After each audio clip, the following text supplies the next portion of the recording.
Tayo upang tumanggap ng mga katanungan at sisikapin ko pong sagutin ang inyong mga katanungan at habang ito'y magsisimula, marahil pwede ko sabihin na merong pong sabina sa amin ng House tungkol sa SALN.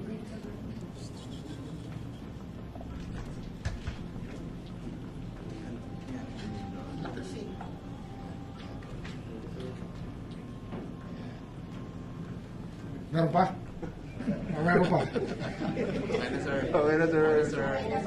Yeah, may sabi na nga ang House sa Kongreso at ito po'y tinanggap namin at bibigay namin ang SALN ni VP Sara.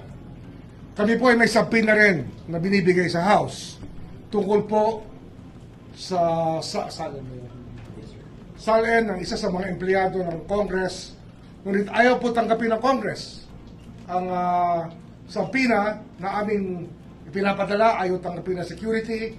At ito, public notice lang po. Susunod na gawin pa sa amin to ng Kongreso, I will cite the Secretary General in contempt. At hindi ko may papayag na baliwalain nila ang Office of the Ombudsman. At ang sabinang yon ay nauukol kay Safronio Gabunada, isa sa mga House employees. Ang ranggo niya yata ay Deputy Secretary General at ito po ay tungkol sa mga plunder cases din na aming hinahanda sa mga congressman na kinauukulan. Flood control related. At tataka kayo, hanggang ngayon wala pa rin ang mga SALN ng Kongreso. At ito, fair warning na naman sa Secretary General na hindi po kami papayag at sa linggong ito, pag hindi namin nakuha yung mga SALN na una namin hiningi, ay sususpindihin ko po siya mula sa posisyon. Magkasubukan na po ang ating legal system kung ito po ang kinakailangan. May rason po ba yung House kung ba't sila tumanggi at meron mga official na tumanggi? Wala sa akin, wala hong dahilan dyan. Kung gusto may paraan, kung ayaw may dahilan. Ngunit hindi kami pumapayag sa kahit ano pang dahilan. Sapagkat sa sabina ng Ombudsman ay sabina po ng batas.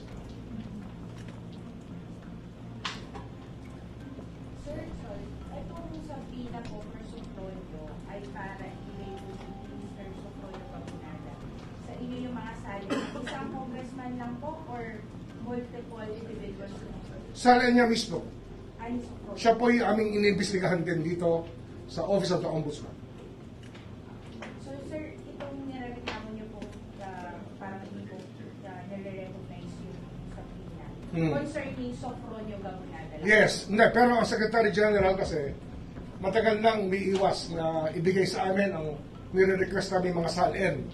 At ito po ay magkakaroon tayo ng medyo problema sapagkat ito po ay tungkulin nila sumunod sa kautusan ng Ombudsman. Tungkulin po nila yan. Kaya ngayon, ang sasabihin ko na sa publiko, lahat po ng congressman, hinihingi po namin ang SALN ng 10 taon at kung gaano katagal man sila sa Kongreso. At lahat po ng Secretary General at nakaraan mula sa 10 taon na hanggang sa mga Deputy Secretary Generals, hinihingi rin po namin ang kanilang mga SALN. Bibigyan pa namin sa pina sila bukas at sana huwag silang magkakamaling huminti sapagkat hindi po kami papayag na hindi sila mag-comply sa aming kautusan. Meron na po ba kayong initial communication kay Speaker about this po? Meron na ho. At nag-usap pa kami ng Secretary General isang linggo, 2 linggo na nakararaan. Kaya kami nagtataka kung bakit hindi sila nag-comply sa aming pinag-usapan. Dahil po sa nangyari, Ombudsman, haharap po ba kayo sa impeachment proceedings? Na mag-comply kami. Basta katungkulan namin, tungkulin namin, mag-comply kami.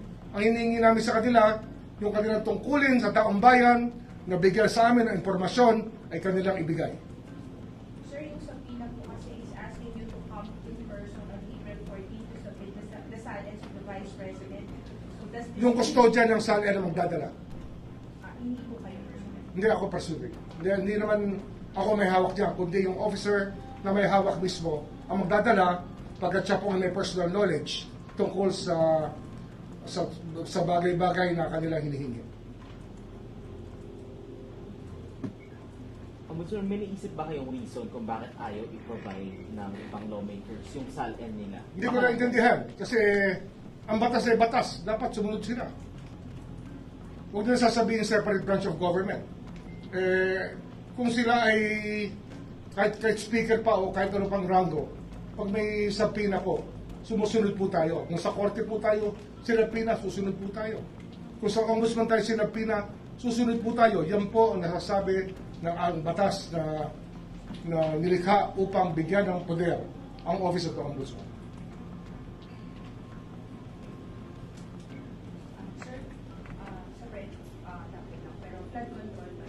Sir, kasi may copy po ako nitong information about yung request po ng Ombudsman sa preventive no departure order for the Yap brothers. This was granted by the court. Nakalagay po kasi dito sa request mo, you cited na they may be liable for graft and malversation, which is like to have a confirmation. Isa yan sa aming inahandang kaso. Marami pong kaso na malamang lumabas na ngayong Abril at marami pong lalabas na kaso sa Mayo. At hindi lang po malversation, kundi plunder po ipa-file na namin. Plunder cases will be filed by this office against high-ranking people very soon enough, by the month of May. But sir, as far as the Yap brothers are concerned, graft and malversation violation. Pwedeng plunder din. Depende pa sa aming findings. Pwedeng plunder din. Because we want the Supreme Court to revisit the doctrine of plunder. Yung doctrine ng Korte Suprema sa plunder ay dapat mausisa muli sapagkat tila ginagawa nila imposible ang plunder maging krimen. Kaya ito po ay nasa sa kanila na. Ibibigay namin ang responsibilidad sa Korte Suprema upang maglahad ng tamang patakaran tungkol sa plunder. Sapagkat meron na po silang nakaraang mga ruling na hindi po sang-ayon sa aming paniniwala. So, sir, sorry, yung sa Supreme Court, you filed a motion for them to clarify? Hindi. Sinasabi ko lang na plunder yung file namin at darating sa kanila ang tanong na yan muli upang mabisita nila muli ang mga doktrina na kanilang nilabas tungkol sa plunder. Sir, kasi I understand yung sa Yap brothers po meron ng civil forfeiture cases against... Meron din. Ang problema nga kasi, yung Secretary General, pag hindi sa amin binigay ang SALN, ay parang sinasabi nila, hindi kayo pwede mag-file ng civil forfeiture cases. They cannot frustrate the ends of justice. I'm warning the Secretary General, do not do this again. We will cite you for contempt and we will suspend you, if not remove you from office. Sir, the fact ba na may, I'm asking your opinion on this as a lawyer, given na meron na pong civil forfeiture cases na pending against the Yap brothers, does this make them liable for plunder already? Kasi No, it doesn't follow. Doesn't follow. Or any criminal case, sir? We have to look at the circumstances by which we qualify a crime to be plundered.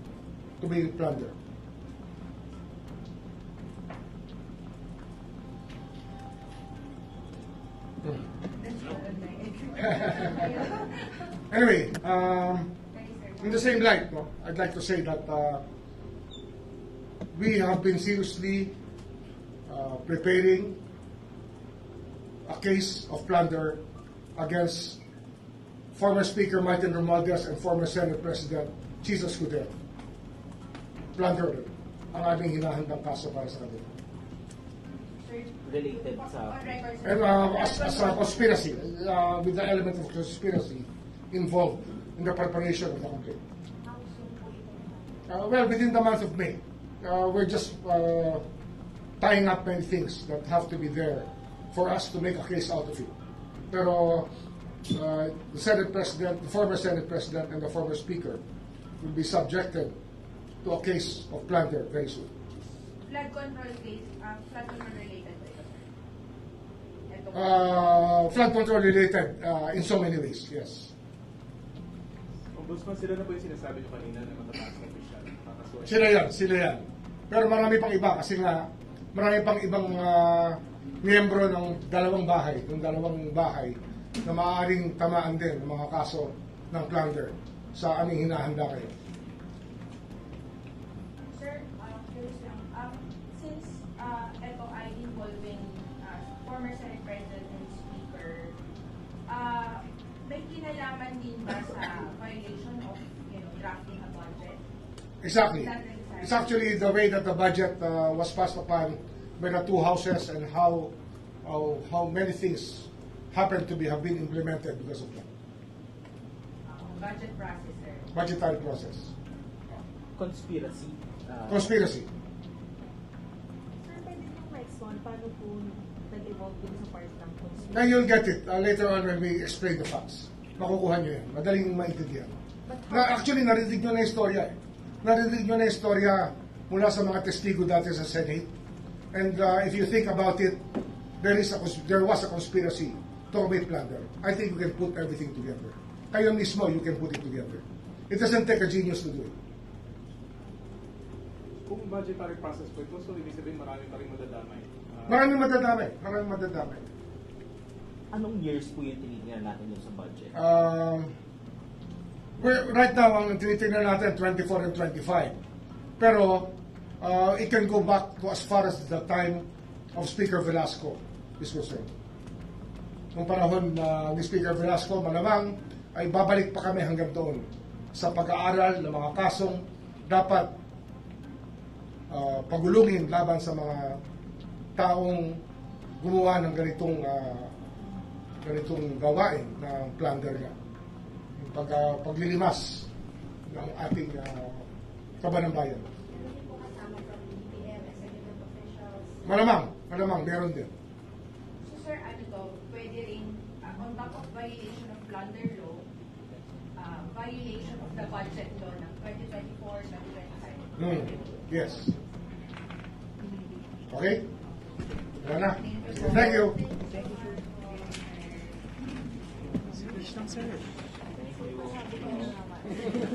you.